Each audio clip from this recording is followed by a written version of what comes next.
हाँ, तो ये नटुल्ले नितेश राणे का कहना है कि मदरसे में जो है वो शिक्षा नहीं दी जाती बल्कि आतंकवाद सिखाया जाता है।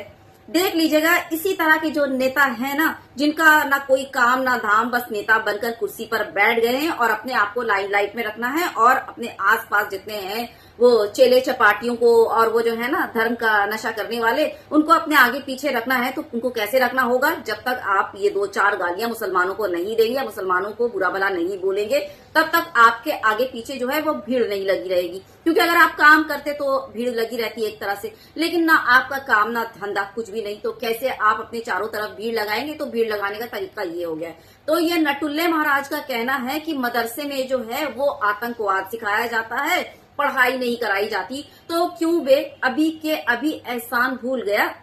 एक मदरसा रिटर्न जो तेरी ही अपनी सगी बहन, जहां पर तुम लोग फेल हो जाते हो, तुम्हारी सरकार फेल हो जाती है, उसकी फांसी रुकवा देती है निमिषा प्रिया, याद है ना? अभी अभी फिलहाल का तो मामला है, जानते तो सब हो, लेकिन वो क्या है ना, अपने आप की भी तो रोजी रोटी चलानी है, घर बार चलाना, अपनी कुर्सी बचाकर रखनी है, तो आ जाते हो वक्तन फवक्तन जो है गोबर गलाजत उगलने, है ना?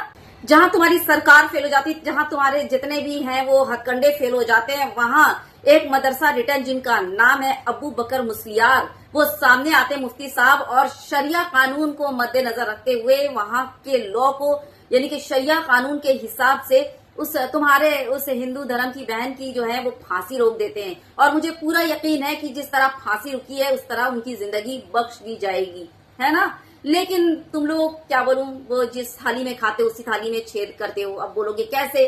तो देखो, भारत का रह रहे हो, भारत का खा रहे हो और उसी भारत को जो है वो टुकड़े टुकड़े करने में कोई कसर नहीं छोड़ रहे हो, और लोगों को लड़ाने में, जनता आपस में लड़ती रहे और तुम लोगों की रोजी रोटियां चलती रहे, कोई कसर नहीं छोड़ रहे हो नफरत फैलाने में। जबकि नेताओं का तो ये काम होना ही नहीं चाहिए था, लेकिन बेशर्मों और निठल्लों क्या करोगे बेचारों, है ना? इसी से तो रोजी रोटी चल रही है, डिवाइड एंड रूल वाली, है ना? लेकिन ज्यादा नहीं चलने वाली, समझे ना? इसलिए सोच समझ कर बात करा करो और जरा एहसान माना करो, थोड़ा मान लिया करो। इतनी तो वो शर्म और हया के पर्दे रखो, या आंख में बिल्कुल सुअर का चमड़ा ही चढ़ा रखा है।